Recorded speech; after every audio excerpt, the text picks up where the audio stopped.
Senator, thank you so much for. I know it's been a real slow news day, and yes, absolutely. Actually, let's just get to it.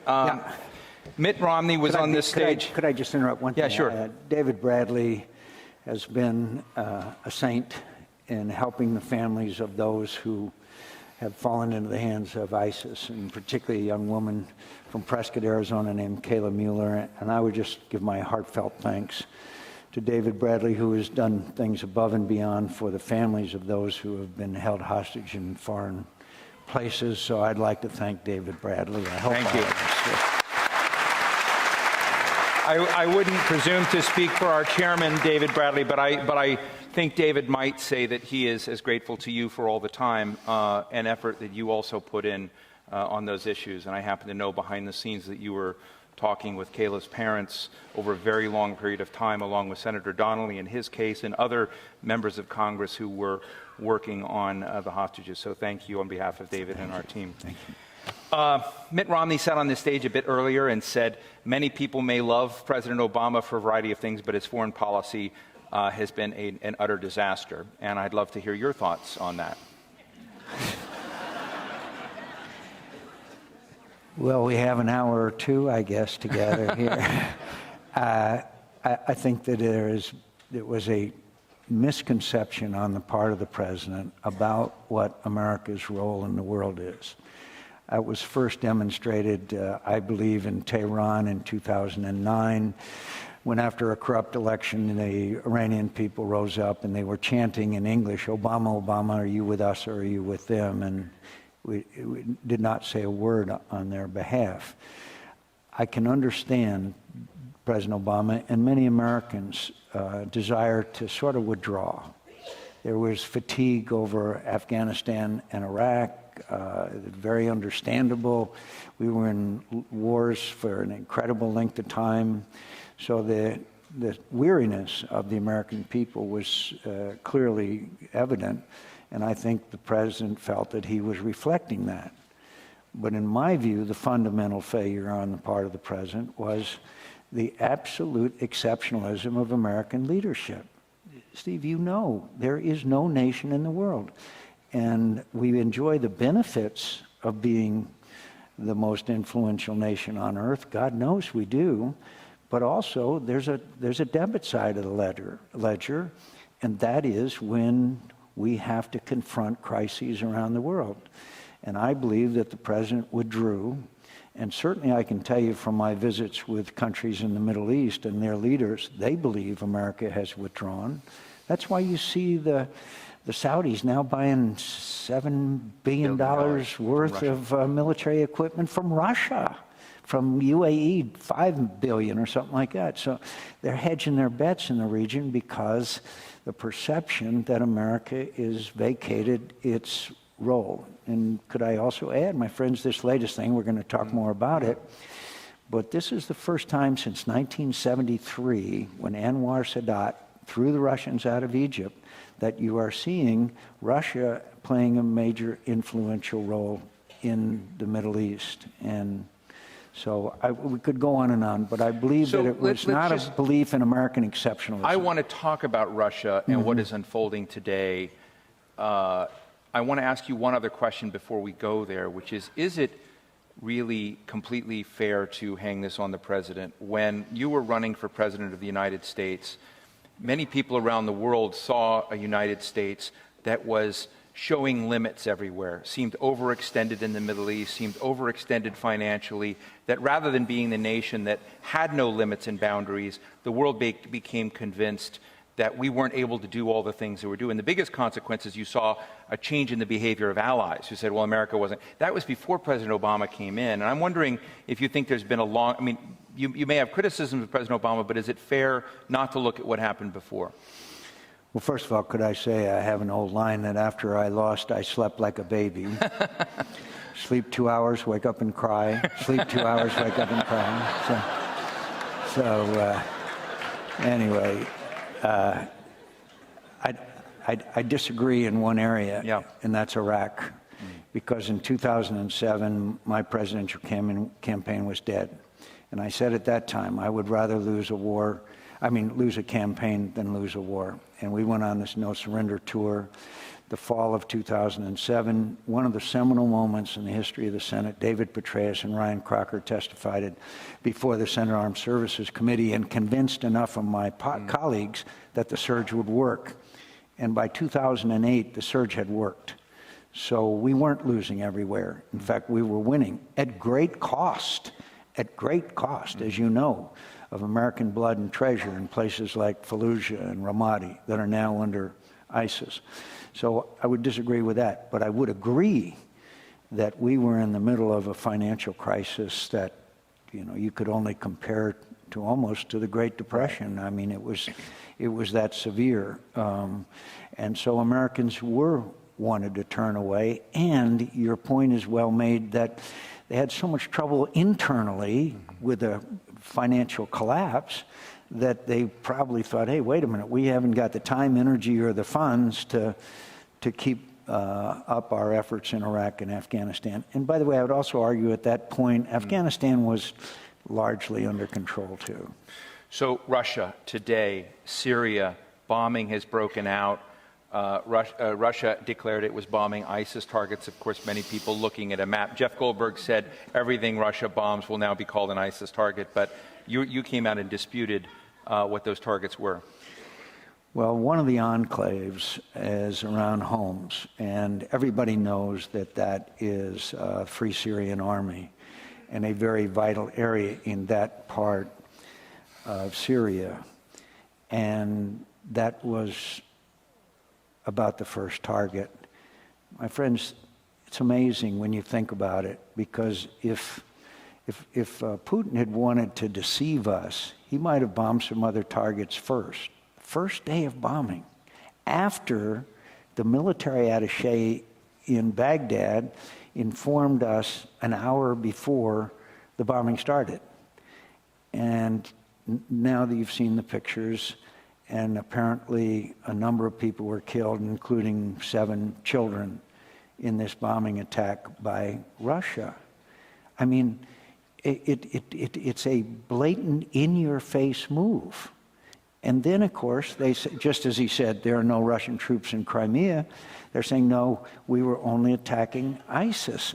This is a testimony to the lack of concern that Russia has about America's reaction to their actions. That's the only way you can interpret this.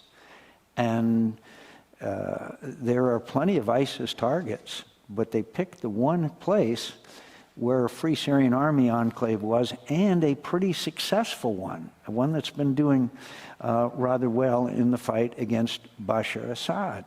And so now we are seeing the Russians propping up Bashar Assad, along with the Iranians, establishing their base or ensuring their base on the Mediterranean, and then becoming really, literally a major player in the Middle East. And we see our Secretary of State calling Lavrov 3 times. What's going to happen? Meetings in New York. What are you going to do? They don't say, and an hour before the strikes begin, their military attaché in Baghdad informs us. My friends, this is the ultimate disrespect, as well as actions that are in a way that I think there's one place where I agree with the administration. This is going to ratchet up the casualties and the strife. It isn't going to reduce it, because we've shown in the past, you bomb people and you are recruiting people for ISIS. What would you do differently if you were the commander-in-chief as opposed to the chairman of the Armed Services Committee? And I don't ask that facetiously. Sure. I mean, I said, No, what I know would you actually do to change the environment? And if I can add, to do it in a way that keeps the U.S. from being dragged into a quagmire, because that's been part of the president's rationale. Sure. A person that you and I admire as much as anybody in America as far as the military is concerned is David Petraeus.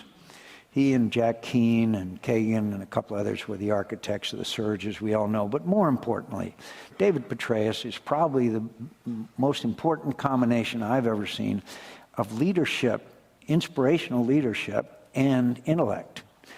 It's amazing the way I used to see him when Lindsey Graham and Joe Lieberman and I would go to Baghdad and Kabul, the way the young officers particularly would literally idolize and would do anything thanks to his inspirational leader.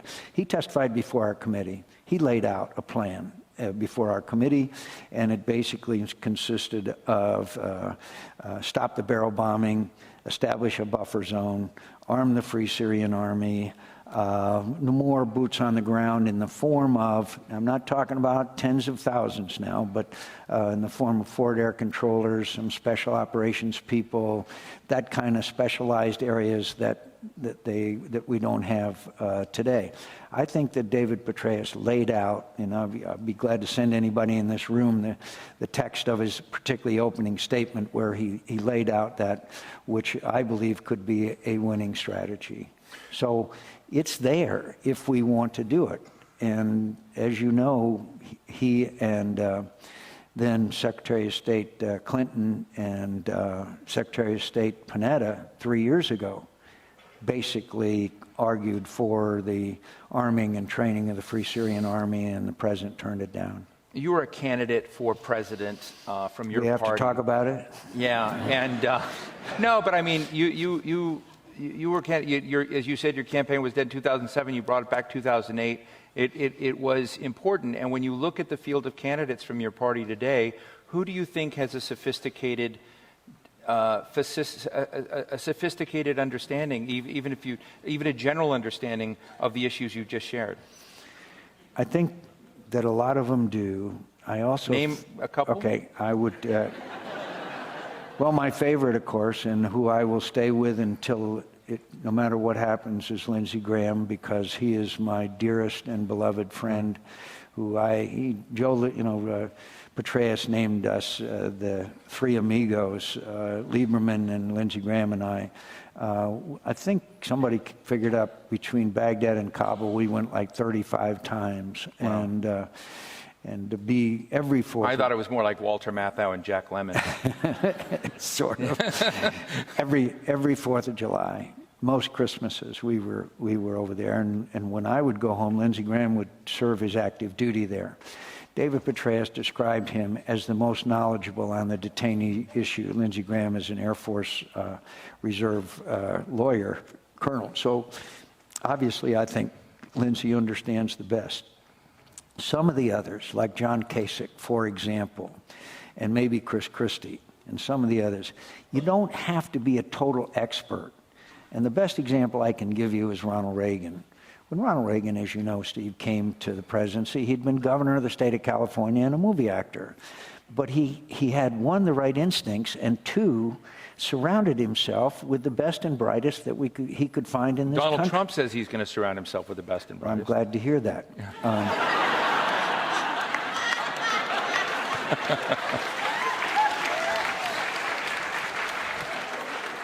So I think Marco Rubio is excellent on these issues. I think Kasich, a successful governor, knows how to lead. Chris Christie, I like his attitude. He's in-your-face guy like me. I think. Let's see, who else could I name? I like Carly a lot. I think Carly is a wonderful person. She was part of my campaign, and I tried to help her in California. I think she has the right instincts. I'm trying to think who I missed now, but I would be very comfortable with. You'll hear it all in your Twitter. Senator John McCain. Yeah, why did he leave me? Why did he leave me out? I want to say that I could be comfortable with a lot of them. When Jon Stewart was leaving, did you really tweet out "So long, jackass"? I didn't tweet it out. They brought a puppet down of Jon Stewart, see, and so we did a video, and I said, yeah, and then they said, Jon Stewart doesn't know what he's talking about. And I stopped and I said, so long, jackass. They thought it was one of the highlights of that final thing. Like, I respect Jon Stewart. We had our disagreements, but he made an enormous contribution in that he got young people thinking about many of these issues, and that's to his great credit.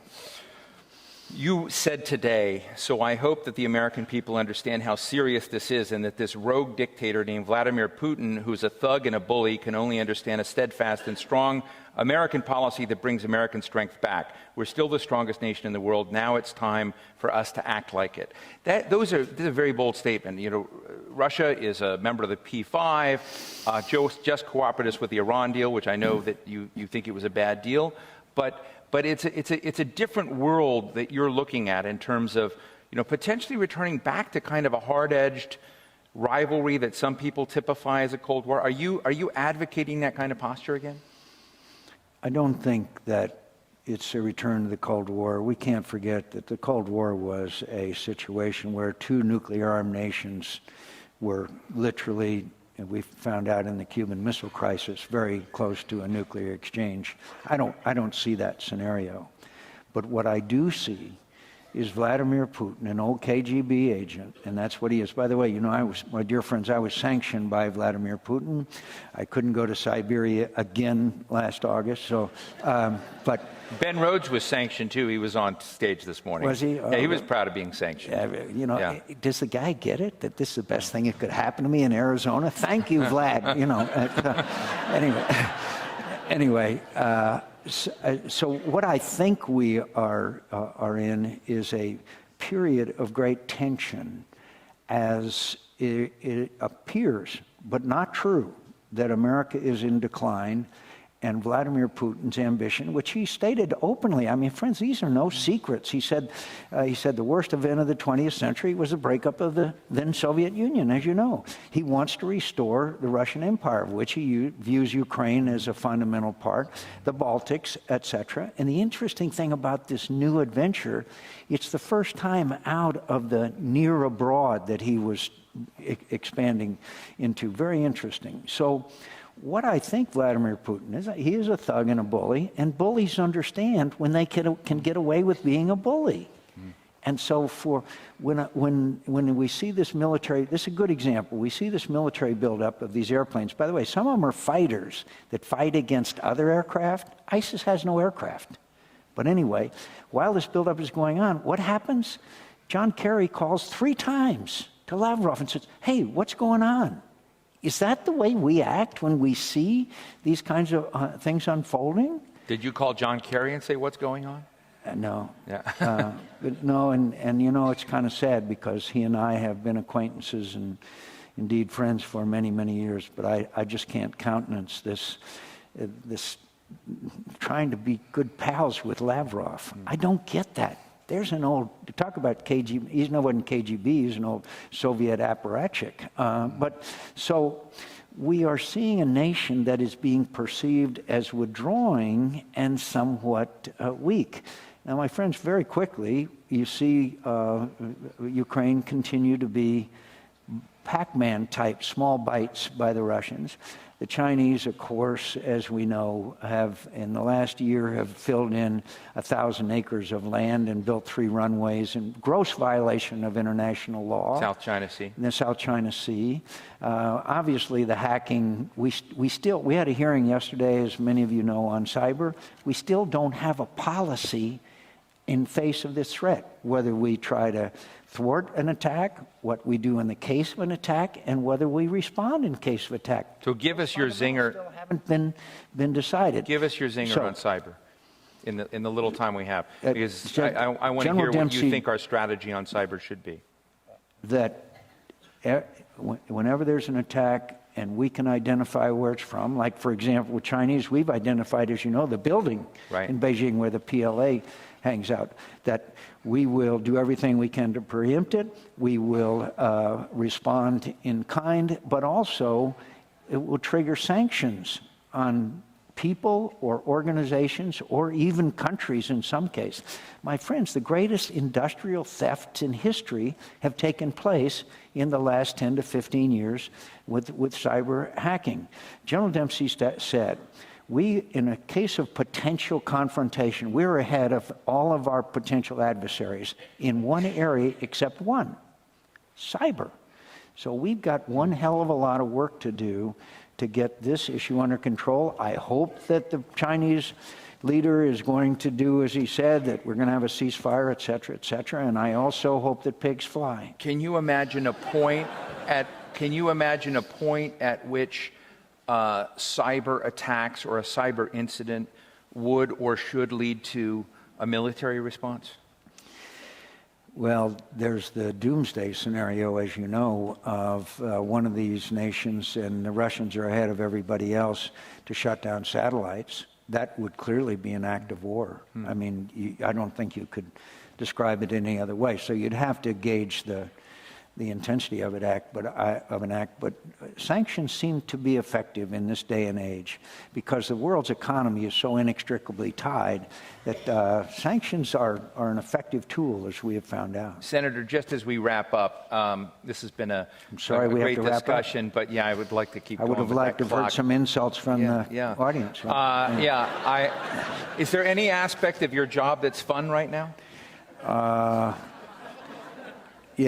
Well, working on anything you enjoy, anything you're positive I enjoy about? the defense, doing the defense authorization bill. I enjoy working with my colleagues, frankly, on both sides of the aisle. We have a very good relationship on the Armed Services Committee. Jack Reed and I are good friends. He was poorly educated. He went to West Point, but and so I enjoy that. I enjoy the friendship of my fellow members. I enjoy trying to and doing things to help the state of Arizona, and I've never been busier, except you know when.